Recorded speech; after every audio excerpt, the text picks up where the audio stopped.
duqii hore ee magaalada muqdisho ana ahaa guddoomiyihii gobolka guddoomiyaasha ku-xigeenadiisii oo hadda ku-xigeenaanaya guddoomiyaasha 16 degmo cafwan guddoomiyaasha degmooyinka gobolka banaadir aan markaan ku idlaaqo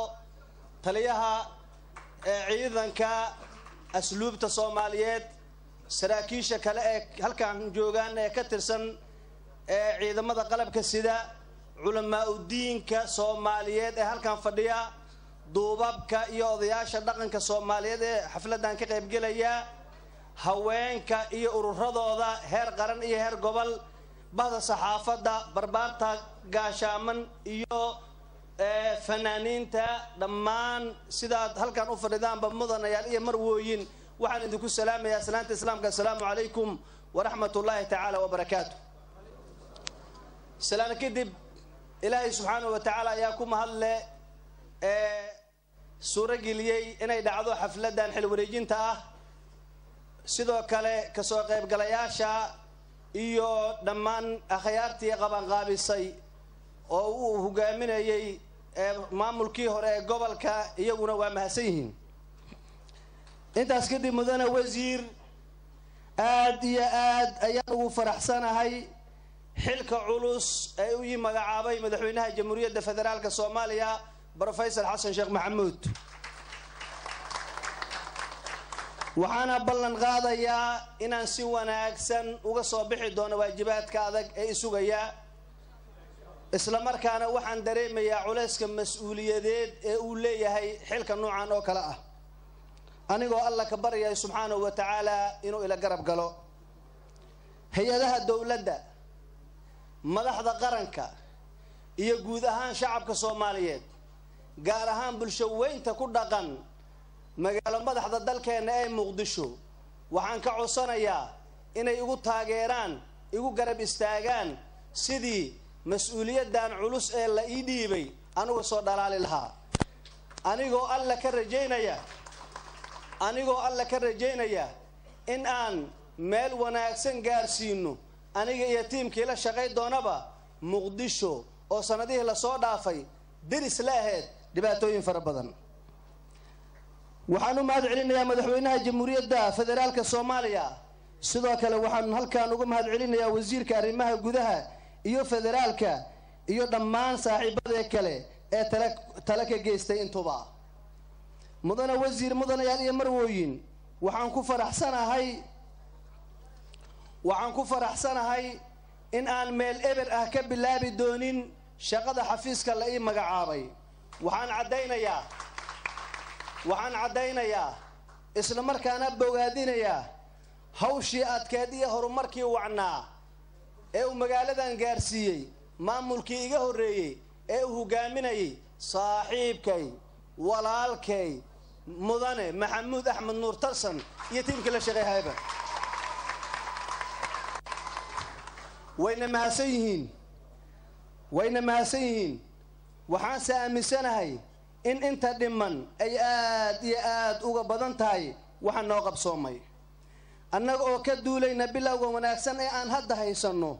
waxaanu xoogga saari doonaa arrimaha ammaanka caasimadda hagaajinta iyo horumarinta adeegyada bulshada asaasiga u ah dib u dhiska iyo soo celinta bilicdii caasimaddu lahayd annaga oo kaashanayna shacabka Soomaaliyeed iyo mas'uuliyiinta dawladda dhexe ee federaalka ah mudane wasiir mudanayaal iyo marwooyin magaalada Muqdisho waxay soo martay maraaxiil kala duwan waxay ahayd beri mid ka mid ah magaalooyinka ugu nabdoon qaaradda Afrika waxay lahayd bilic loo soo dalxiiso sidoo kale waxay lahayd maqaam ay kala sineed caasimadaha kale ee caalamka dhowr iyo 20 sano Muqdisho waxay marti u ahayd isbaarooyin colaado iyo dagaalo wajiyo kala duwan lahaa una ku daatay dhiiga dad badan oo rayid ah oo aan waxba galabsanin maleeshiyaadka al-shabaab ayaa sanado dagaal ka waday ayaga oo burburiyay isla markaana kharaabiyay qaybo badan oo kamid ah magaaladan alla mahadi magaalada Muqdisho hadda waxay ku sugan tahay marxalad ka duwan taas waxay dadweynuhu isu xilqaameen in ay dib u dhistaan guryahoodii iyo goobahoodii ganacsi waxaa sidoo kale ka soconaya mashaariic lagu horumarinayo magaalada oo uu hogaaminayay maamulkii iga horeeyay ee gobolka Banaadir aniguna aan halkeeda ka sii wadi doono mudane wasiir mudanayaal iyo marwooyin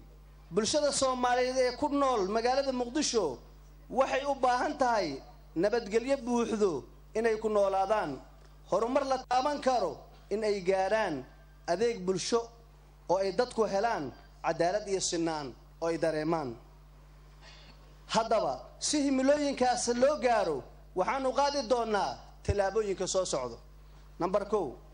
ammaanka mudane wasiir mudanayaal iyo marwooyin ahamiyadda ugu ballaaran ayaan siin doonaa arrimaha ammaanka inta aan xilka hayo waxaan ballan qaadayaa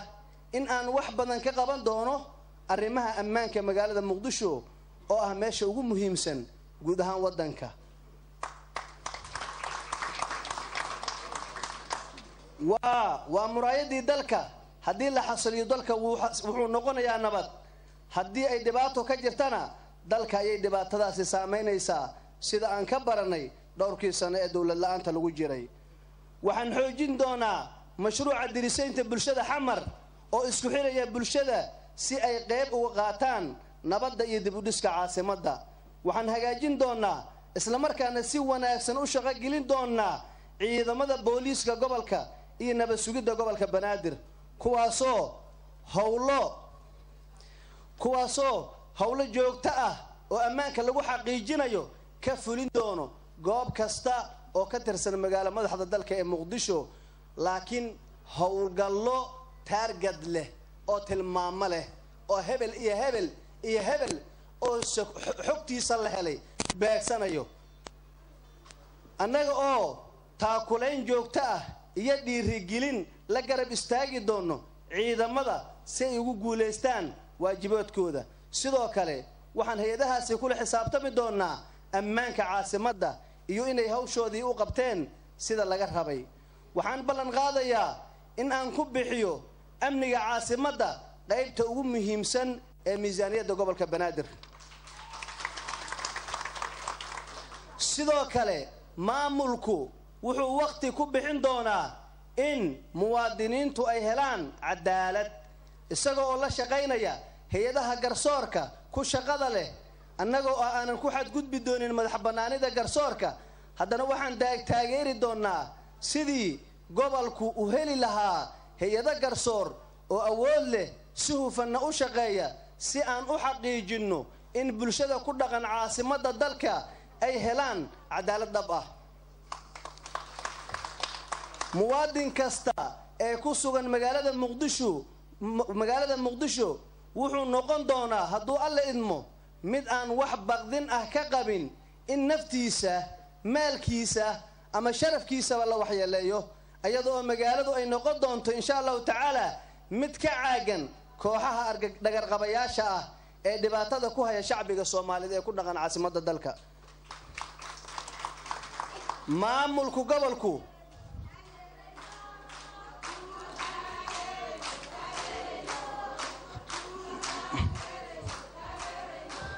maamulka gobolku wuxuu dhaqan gelin doonaa ama uu ku dhaqmi doonaa hore loo dhaqan geliye xeerka nabadgelyada guud ee nambarkiisu yahay 21 kaas oo soo baxay Agoosto 1963 dhaqan gelinta xeerkani waxay wax badan ka tari doontaa hagaajinta ammaanka magaalada madaxda dalka ee Muqdisho waxaan rabaa inaan idin sheego in gudoomiyaha gobolka Banaadir iyo duqa magaalada Muqdisho ay hoos yimaadaan oo si toos ah hoos yimaadaan oo amarada dhayliga oo asaga bixiyo oo gunada asaga bixiyo oo la xisaabtamo oo guddiga amniga gobolka Banaadir asaga oo shir gudoomiyo wax hadda la sameeyahay ma ahan waxay ku cad tahay sharci lambar 21 oo soo baxay Agoosto 1963 sharcigaas kaliya mana la ilqaynin weligiis wuu jiray sharciyadii kacaanka uu ilqay ka mid ah waa lagu dhaqmi jiray la dawladda dhexe ay ka dhacdo marka sharcigaas ayaa loo baahan yahay in lagu dhaqmo waxaan rabaa inaad xasuusataan markii la dhaaranayo maxaa la yiraahdaa dastuurka dalka loo u degsan iyo shuruucda kale dalku degsan lagu wada dhaartaa oo aan la ilqaynin مركان شرع اللمبر 21 كما مد أهان شروع ذي للقي ولذلك بوليس كقبل كينا بس يقول قبل كأنيجا حكمه أنيجا أمر سينا يو أنيجا يهوس مانا يان تاس هدي لهلي وايو تاس هدي لهلي وايو تاس هدي لجاري وايو أو لسكوت ضي إن إسبارة لورد دكتورين تاس أو المجالين كالهروس سعودان مجالات أن إذا كرقبياش ودبعت ذكوها يان يعني أمان كذا يلا قلت الشعير صار سومالي ودن مسؤول كه ليرهدت كديجان كي مامل كودا يعني برشة عاصمة دي مامل كودا أنا هو جا من الأمن عاصمة ده نبت جليب من لجاري كرايو بركي هاشا على شيء كررنته وعنكو فرح سنة وزير كريمة جوداي فدرال كانوا سفي عني مغلايو أرنتاس نو إلى فهم سيهاي أرما سيودن هدي مركز تاس لجارين بلشوي ما أنت حيلك يعني أنا لو رجعيو وعن ربنا نورتينا كعدايو هرت وزير كريمة جودا وحصورنا كهر هرت إلهي إن أنا كعدايو هدي أن بوليس كقبل كبنادر إن بسجود قبل كبنادر أي أنا جي هوس إمانين أمان ما يجي سجيسان أمان ما يجي سجيسان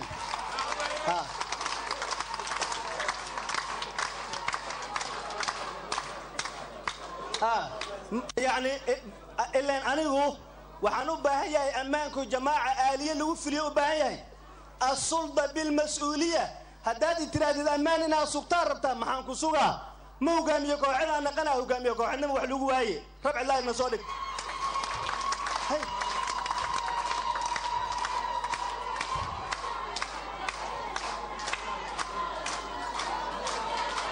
وما سنتين وما سنتين وما سنتين هلا وراك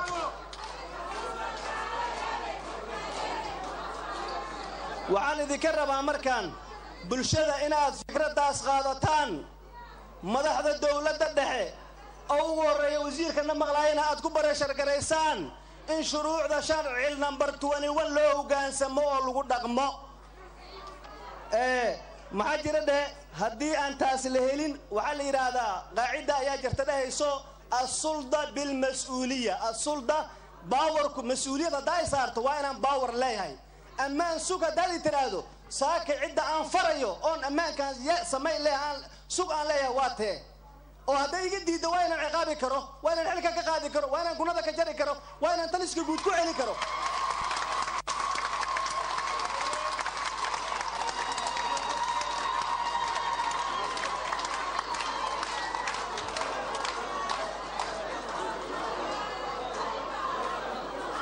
وما سنتين فريسة وما سنتين وعن ذكر بقى أرنتا سنادو غاتان عفوا أرنتا سبحان ربنا دوغاتان أن كبلنو أمان وحاسوق كرم مسؤول كي هاستو هيئة أمني أو إلهي كورو يهيا أساق هاستو أوامر كقاتو مسؤول كي هاستو هدان مونقاب لهسكينين حلك مركان كديق دون ميدي يسين مونقاب أريسان موهي سورة الميدو كورونا يريدين بيسين دوق مقالا نقاها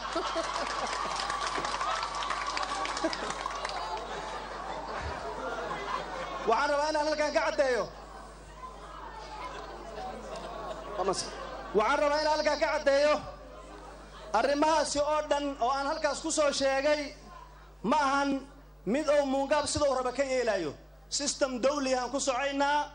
waxaan wada shaqayn buuxda kala yeelan doonaa dawladda dhexe ee federaalka si loo hubiyo dhowridda sharciga iyo xasiloonida guud loona gaaro maamul hagaagsan oo u daneynaya dadweynaha mudane wasiir mudane yaaliye marwooyin waxaan abuuri doonaa xiriir wada shaqayneed oo dhex mara ciidamada amniga gobolka banaadir iyo shacbiga Soomaaliyeed ee ku nool caasimadda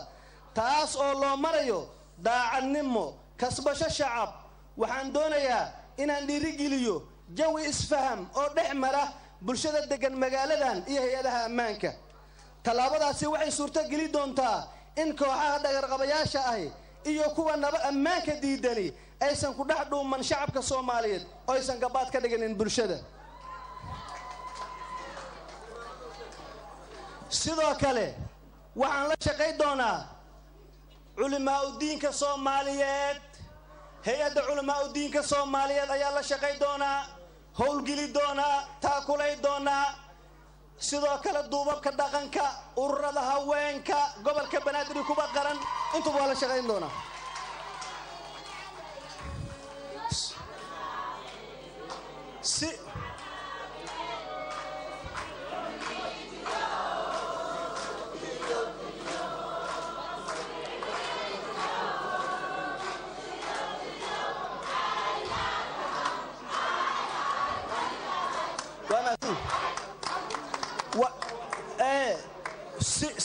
si wacyigelin joogto ah hay'adahaas aan sheegay culimaadudiinka ay ugu horeeyaan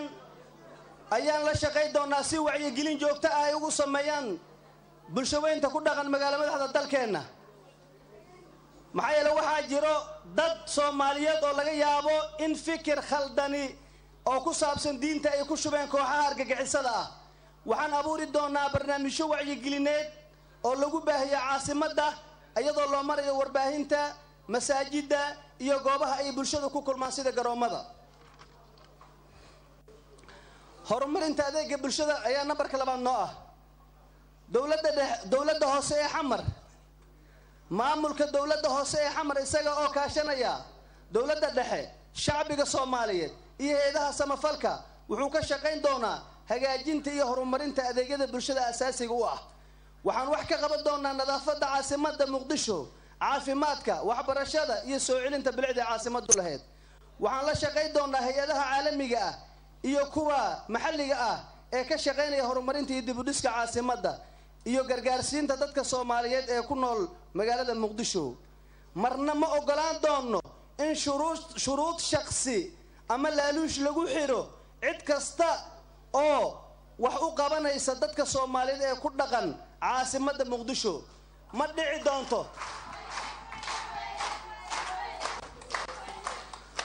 ma dhici doonto hay'ad timaado ama dawladii noo soo gurmato in mas'uul gobolka ka tirsan oo yiraahdo horta ani maxad isii haysaa intaad wax qaban ma ka yeelayno dacwaan ku soo eegaynaa sheela martada xabsiga dhaxal la dhigay mas'uulka ay cadaato in hadii ilaahay ku reeyo oo isbaar u dhigay bulshada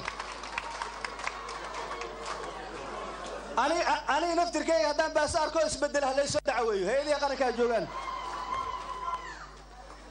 mar sidaas darteed hay'adaha caalamiga kuwa maxalliga ah iyo cid kasta doonaysa caasimadda Soomaaliya inay maal gashato ee shalay ku doodi jirtay isbaara lay dhigaaya shuruudo adag lay maartay hor dhigay hadda kale ayaan leenahay caqabaadkii annaga burcad ka dhigayno hortaad ilaahay idinkiis ka socodsiin doono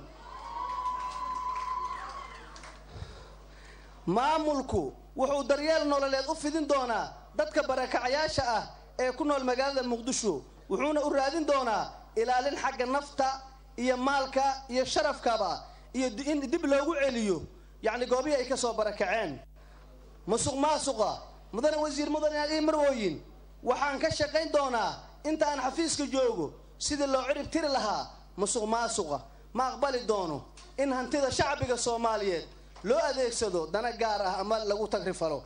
waxaan ku shaqayn doonaa hanaan xisaabeed muuqda oo leh tixraac annaga oo baahin doono maamul wanaaga heer gobol degmo ilaa tabeelle mudane wasiir mudane ali marwooyin intaas markaan isku duba ridno marka aan xaqiijino ammaanka caasimadda waxaan sii socodsiin doonaa ama bilaabi doonaa qaadista canshuuraha dowladda hoose ee xamar dhaqaalaha ka soo xiroodana waxaa loo maamuli doonaa hab cad oo ka fog musuqmaasuq iyo wax isdabamarin annaga oo dib ugu celin doono bulshada Soomaaliyeed ee ku dhaqan Muqdisho tu'khadu min aqniyaahim faturaddu ila fuqaraa'ihim culimada raaliga xadiiskaas aan ku dhaqmi doonaa inkastoo daraa'ibta waan qaadaynaa bulshadaana ku celihaynaa laakiin inta anaga qaadna daar ma ku dhisanayno cid kale inay ku dhisatana kama yeeli doono waxaan ku celi doonaa bulshada Soomaaliyeed ee ku dhaqan Muqdisho oo waxa ugu qaban doonaa oo waxaan wax uga qaban doonaa arrimaha waxbarashada nadaafadda caafimaadka iyo dib u dhiska iyo ammaanka caasimadda Muqdisho mudane wasiir mudane ali marwooyin waxaad ogsoon tihiin magaalada Muqdisho waxaa ka jira dhibaatooyin iyo isqabqabsi ku saabsan dhulka kiisaska ugu badan ee maxkamadaha rayidka hor yaala waa kiisas dhuleed waxaan qaadan doonaa siyaasad cad oo ku saabsan sidii loo soo afjari lahaa doodahaasi annaga oo u cuskanayna xeer lambar 48 bis kuna saabsan habka maamulka iyo qaybinta dhulka gobolka Banaadir waxaan howlgelin doonaa guddiga dacwooyinka dhulka gobolka Banaadir oo u xil saarnaan doono xalinta mashaakilaadka dhulka guddigaasi wuxuu leeyahay sharci ahaan sida ku cad qodobkaas ku faahfaahsan يعني حكم إداري إنه سوريد أو ريدو حكم كاسنا وحى رعفان لو قاعد ذكره محكمة ده أود أولى يظل مرة يقاب كقادستا يعني كيسس كمدني جاء لكن كيس قبل أمانة يا محكمة قبل أما محكمة صار ما دعي دونه جد تيايسن أو غيبها وكي ما نلو ذوقي هاي أيان لسه دونا سيدا وشرعي قبل جد جالس وحى وجامد دونه كحياها الرمها بالشهر دوق مجال ده وجامينه بول يعني بوليس قبل كبرات إنك وصريح مكان غنايو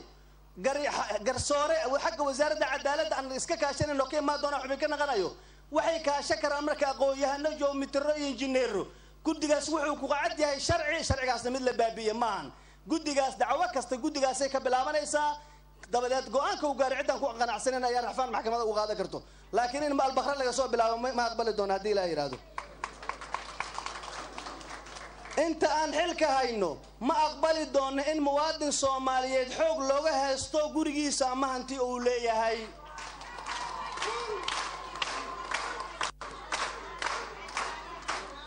مقدشو وهو يدي أمده وأستان روح مثلا من صوت تاجن أما إلهي كورية هي جدة جوجو أما خرطوم السودان درمان جوجو هدي اللي يراهدو صوماليا أنا هدي أو يراهدو يعني ما لا حسوسنا يو عضلة يو هدي إلهي كورة بيدوا يجربوا ما لا حسوسنا يو مقدشو على حسوسنا يا معناه موادك حقيقة صومالي مقدشو مركز روحي عين كاسة إن قري كيسة أو دوكيمنت صح أو هستو روح كلا صوماليا أو حق أو هستو إيجا بعدو يرانا لبعض كنا دوريتي وكوا هي أو يراهدو دبنا دولة ما شاكنا نوع سقبل كرمان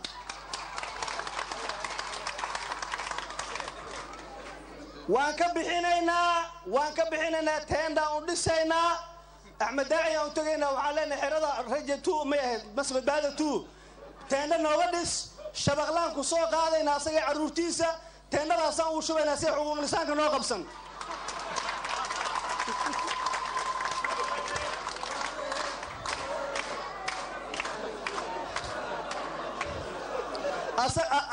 أنا مركز حبس كده عندنا لكن ما هو حنانا هنا سامر بعد أمنس إنترناشونال أي يد بقى يسمر على لفتيده إيه لكن وقرمة واي يا إيش قرمة هو شخص غبان كرنا أو ضدك يكاه كويس تبلد كان أو أشخاص أنا قبيل مكان لاي كوح مكان لاي أشخاص تقولي هذا ده وستة مكان عيب تسر هوي إيه كوبا في اللقاء ده بدل مرة البيلين مقدشوا هنتد الصومالية لوكا لا يستا كوبا صار بقى أفكينا نقبير كم مرة يهلي ويان ما قرنا يسا مركز بوليس كقبل كينا بسويد قبل كأوامر قبل قدومية قبل كيكوش غيا عيان واي يعني عدة شبغلها كو هذا يسوق وين الأمر سيكرة هدي لك ده أنت قدر أنت لو قدره إيه جانتار كنا وش نقطعني دوق مجالات نقايا ترتيبها وصعايا sidoo kale waxaan la dagaalami doonaa dadka dukumiintiyada been abuurka u sameeysta dadka ee dhaca hantidooda annagoo guddi u saari doona hubinta iyo dabagalka arintaasi ugu dambeyntii waxyaabaha niigsayna waxa kamid ah mudana wasiir mudana iyo marwooyin muqdisho oo yani muddo aan badnayn kadib waxaan rajaynayaa in muwaadin kasta oo ku nool magaalada muqdisho uu dareemo nabadgelyo حرية يا عدالة ما دام أي مقالة تاي هوية ومدى الصوماليات مقالة مقدشو أو أمان كبد قبت أو كعاقن فلال كأرقق عيسو إيا خربوضات إسلام مركانا مرتيقي لسد الحيسيال إيو شر العالمي مقالة وعن رجينيا إني نقطو مدب ولا صون نقطة بالعدي أي لهاد إسلام مركان كفائدة ستا مالقشة يكون سماني عن ذاتك الصوماليات مقالة مقدشو أو موادن كستا صومالي موادن انت الصوماليات أي أول سميهين horseedna u noqota midnimada ummadda Soomaaliyeed waxaan leeyahay muqdisho way socone muqdisho way socone muqdisho way socone ciddii hor istaagtana waa cadow waana laga leexinaya hadduu alla idmo mudane wasiir mudane al-Marwooyin waxaan si dhow ula shaqay doonaa wasaaradda arrimaha gudaha iyo federaalka tan amniga qaranka madaxtooyada qaranka Soomaaliyeed aniga oo ku tiirsanaan doono talooyinka shacbiga Soomaaliyeed gaar ahaan bulshada ku nool magaalada Muqdisho mudane wasiir intii aan xilka hayay intii aan ku soo jiray shaqada ciidan oo qayb kamid ah shaqadeydu ay ku lug lahayd adkeynta ammaanka waxaan si dhab ah u bartay in daacadnimo xilkasnimo iyo go'aan adag ay u baahan tahay qabashada xilka noocan oo kala ah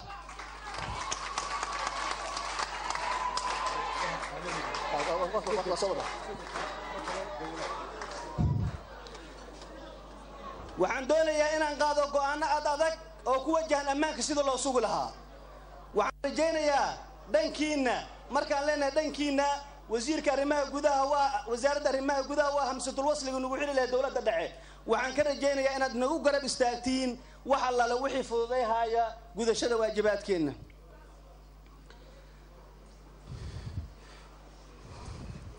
waxaan u mahad celinayaa dowladaha iyo hay'adaha gacanta ka geystay hirgelinta ammaanka iyo horumarinta caasimadda Muqdisho oo iyagu horeyso dowladda iyo shacbiga aan walaalaha nahay ee Turkiga ah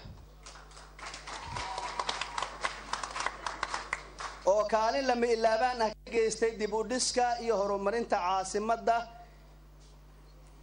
sidoo kale waxaan u mahad celinayaa dowladda Imaaraadka waxaan u mahad celinayaa dowladda Mareykanka waxaan u mahad celinayaa dowladda Ingiriiska waxaan u mahad celinayaa dhammaan dowladaha midowga Yurub waxaana cadeynayaa dhammaan hay'adihii يعني مشاريع iyo waxqabad ka waday magaalada Muqdisho isbedelka maamulka gobolka ka dhacay ma saamay doono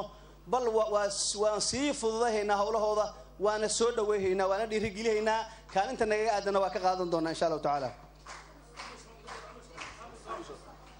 amisom waan u mahad celinayaa yani dowladaha diriska ay noo soo gurmaday ciidamadooda noo soo diray ayagana waan u mahad celinayaa laakiin waxaan ilaahay ka rajaynayaa mar dhow ka kaaftoono oo ciidamo Soomaali adag aan dhiso doono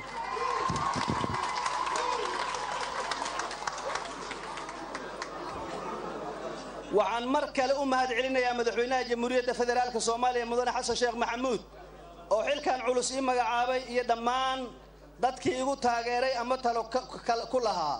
waxaan marlamaad alla ka bariyaa inuu xilkan ii fududeeyo oo alla igu guuleeyo dalkeena nabad allaha nooga dhigo midnimada ummadda Soomaaliyeedna allaha noo adkeeyo hadafkeenu waa adkeynta ammaanka hirgelinta cadaaladda ilaalinta xuquuqul aadanaha wada shaqaynta shacabka iyo maamulka fidinta maamul wanaag xurriyadda hadalka horumarinta iyo dib u dhiska caasimadda mabda'eenu waa cidna sharciga kama sarreyso mas'uuliyad shacab waad mahadsantiin wassalaamu calaykum waraxmatullahi ta'ala barakaatuh haddana waxaan ku soo dhaweynayaa wasiirka arrimaha makala sacina afan shukran هذا بسم الله الرحمن الرحيم انت انا وزيرك او نو ختمين وحفلتي حل wareejintii ayaa sameeynayna labada gudoomiye kala wareegaya ku wareejinaya insha Allah ta'ala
kaloo ku wareejinayaa documentskii laydin sheegay haddaa laydin wada akhriyay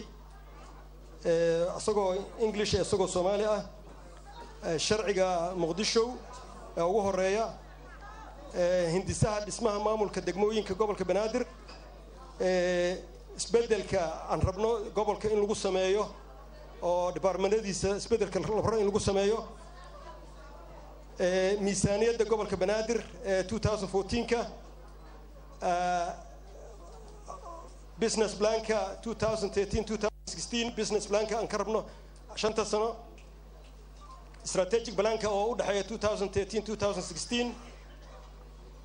waa executive summary-ga inta buuga dhan lama akhrin karo inta ku filan uu ka akhrisan karo sharciga gobolka inuu ku shaqeeyo xiriirka hay'adaha kale ka dhaxeeya sharcigan oo dhan waxa laga soo dhex saaray shuruucda noo dhisan ba laga soo dhex saaray marka waa waxa gobolka inuu ku shaqeeyo dhan kasta ah xaq sharci ayadoo loo cuskanayo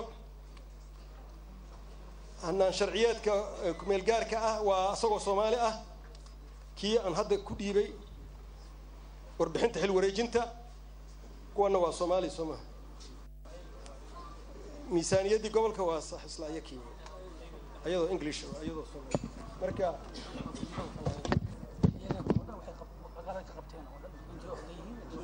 hay'adaha waddanka jooga waxay ka qabteen oo dhan marka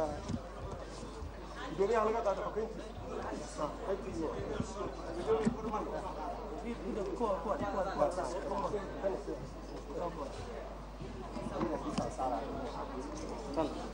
waxaan kaloo ku wareejinaynaa intaan joognay hanti dhowrka waxay noo yimideen 5 jeer hadday ka baxeen shalay maaha dorad hanti dhowrka marka riboorradii hanti dhowrka ay ka qoreen 3 sano iyo 8 bilood 7 bilood oo joogay oo uu haysto madaxweynaha Koobi wasiirka arrimaha gudahana uu Koobi haysto wasiirka ra'iisul wasaarahana uu haysto gobolkan maanta tii ugu dambeysay 2 bir ka hor bay dhameeyeen xisaabtiisu iyo hanti ka maqan iyo hanti la u dhunsan la dhihi karo lama meel lagu ma sheegi karo ma jiro ayaga saxiixay ayaga riboorkaas qoray 3 riboor 4 riboor baa ku jirta oo hanti dhowrka ay qoreen ayadana waa ku wareejinaynaa way waa mahadsantahay wasiirkan ku soo wareejinaynaa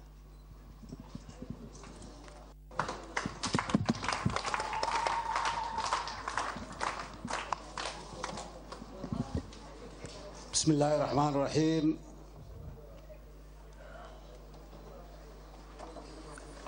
marka ugu horeysa waxaan rabaa inaan hadalkayga ku bilaabo salaan aan salaamayo golaha wasiirada ee madashan jooga golaha baarlamaanka xubnooda halkan jooga مسؤولية قبل كبنادر إسبدل عيو هي مسؤولية أنت إذا كلا قدومياش الدقموين كا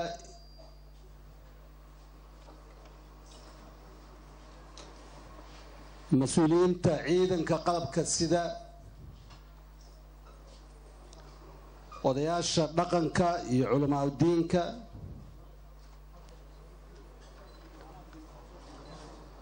ururada bulshada ay ugu horeeyaan ururka haweenka Soomaaliyeed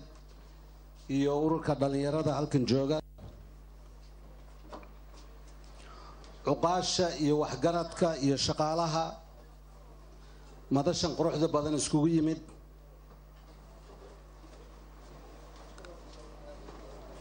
dawladaha walaalaha ah ee wadankan iyo khaasatan magaalada Xamar ka shaqeeyo mas'uuliyiinta halkan ka joogta dhammaan shacabka Soomaaliyeed ee halkan fadhiyo iyo xubnaha waabari ee runtii wax badan oo run sheega halkan nooga sheegay iyo intaan ka tagayba assalaamu calaykum waraxmatullaahi wabarakaatuh waxaan jeclahay inaan iraahdo aan mahad u celiyo madashan quruxda badan ee sida wanaagsan loo soo agaasimay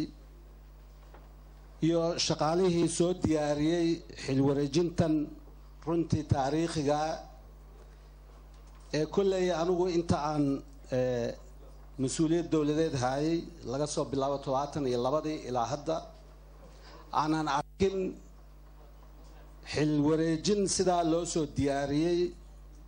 quruxdaas iyo tayadaas leh shaqaalihii soo diyaariyey runtii aadaan ugu mahad celinaya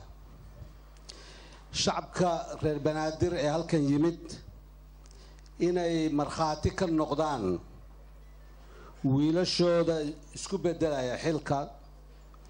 iyagana aadaan ugu mahad celinaya xafladda waxaa loo magac daray inay xil wareejin tahay laakiin runtii wax intaas ka weyn ayaa nooga soo baxay waxaa nooga soo baxay in howl inta aan ogeyn ka badan magaaladan xamar iyo gobolkan banaadir laga qabtay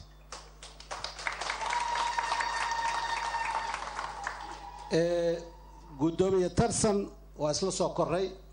waa isku abaareen iskuul ahaan jirnay iskolaasaan ahaan jirnay anigu waan aqiinay inuu nin firfircoon hal adag dadaal badan shakhsi wadani oo Soomaaliya ah qabiilku uusan aad u saameynin inta uu ka saameeyay inta jirada aan wada qabno oo يعني قفك إنه قبيل كيسي يقانا أي تهاي إنتها وكواقيني لكن ما مودين إن رنتي إن قدومي ترسن رنتي سيدا اللو وذا يقانا وحن لا يهي قدومي ترسن وقت مقالة حمر يكو بعنات أي إلهي كوغسو توسيي wixii aan kugu aqiinay ummadda Soomaaliyeedna ay kugu taqaana hadda nawaad marsiisay ilaahay ajra ka siiyo taariikhda baaldahba ayaad ka gashay runtii magaaladan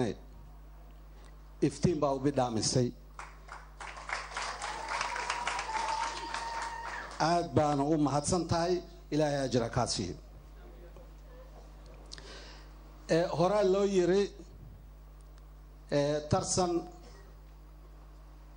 مقالدا يعني قلبي سوسي وانا قلنا ترسن مركو قلبي سمال سيو سيدان يران تبكو اقيني وكسل قارا تنو وكسل قاري الهينا ووفدي ساسي تاي حدنا كما وتغايو مقالدا سواي مقالدا نواي ومقالة الصوماليات ميل uga socdana ma jirto insha Allah kaalin tii hore ka wanaagsan inuu ka galo ayay noqon doontaa hadii ay beedmo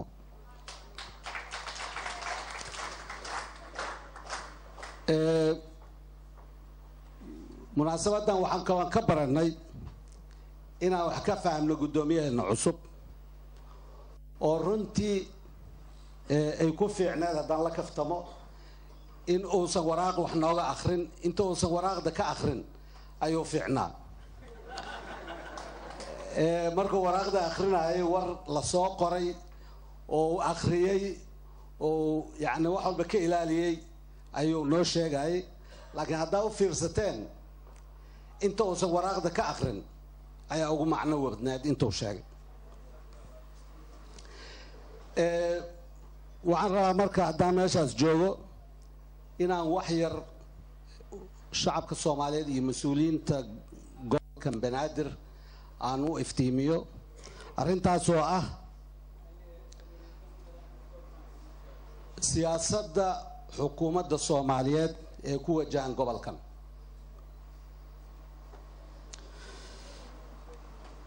xukuumadda Soomaaliyeed oo anigu aan ka matalayo wasiirka arrimaha gudaha siyaasaddeena aad ay u caddahay gobolkan muddo badan u dayacmay muddo badan ayuu jaahwareersanaa xukuumadda Soomaaliyeed waxa ka go'an in gobolkani uu noqdo gobol isku toos waliba waqti gaaban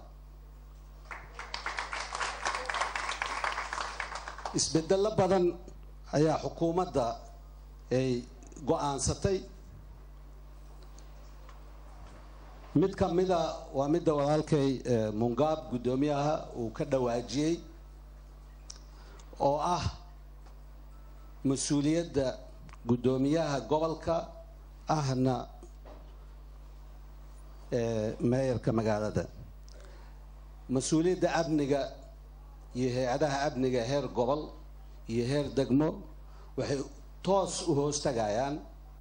guddoomiyaha gobolka.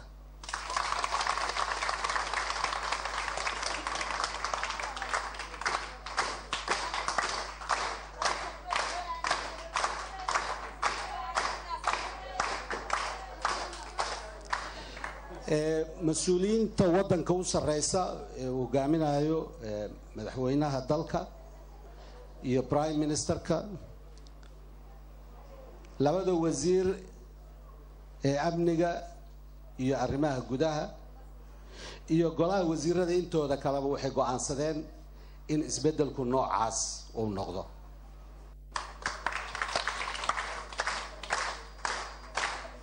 marka mar hadday sidaas tahay waxaan rabaa inay fagaarahan ka caddaato in go'aanka xukuumaddu uu sidaa yahay, wixii waqtigan ka dambeeyana sidaas lagula dhaqmi doono. guddoomiyuhuna markii berri laga bilaabo sida hawshaas uu uga maradhalin lahaa uu xilkaas ula soo wareegi lahaa wada shaqaynteeda ayaa bilaabanaysa insha allah. marka guddoomiye ku soo dhawow gobolkii Banaadir, ku soo dhawow adigoo mas-uuliyad